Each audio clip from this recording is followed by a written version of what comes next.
Kunwari malayo. Pag ba, malayo ang ganyan. Inutukan kayo, anong gagawin niyo? Kasi hindi niyo kaya maabot yan.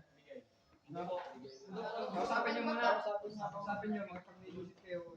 Alam pare, ano ba kasi kasalanan ko? Diba? Tapos, kung habang nagpag-iisip kayo, hindi yung lalapit.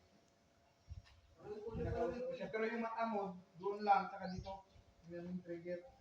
Tapos pag malapit na, pag kaya mo na maabot, saka mo na i-execute. Pwede mo siya hawiin dito. Kung nakaganon ka, tapos magpo-forward ka ng konti, tapitin mo, pwede mo siyang kunin. Then, i-push mo lang siya, papunta sa kanya. Diba? Pagdala kamay. Two hands, sir. Two hands. Two hands. Two hands muna tayo, two hands. Kasi mas madali yung one hand. Ulit natin sa ano. O yan, tingnan nyo naman po. Ito naman ang pinakamadali. Sa kutsilyo sa kutsilyo at baril. Ang baril ang pinakamabilis na gawin. Pag malapit na siya. Pero mabilis na mama. Yan, basta ang tignan nyo palagi. O yan.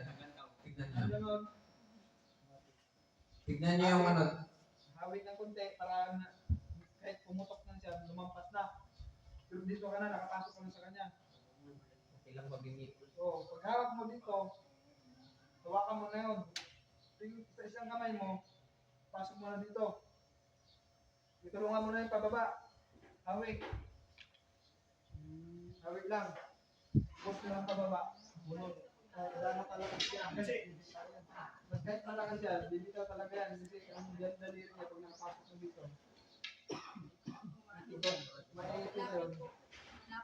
Mapitik na lang, mapitik na din yung gatilyo sa kanya yan pupunta. Hindi doon sa likod mo.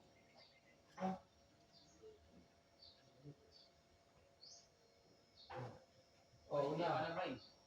Bay, alam na bay. Sa lating mo bay. Hindi mo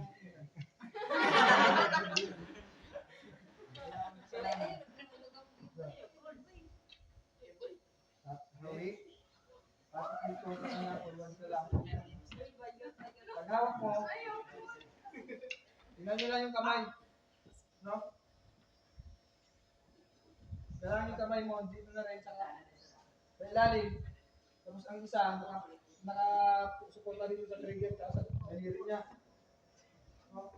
Para paghawak mo, pag-push mo sa kanya, diyan na yung papunta, kunin mo na lang. O? Ayun, bari, ito naman ngayon. Nakuha nyo? Ha?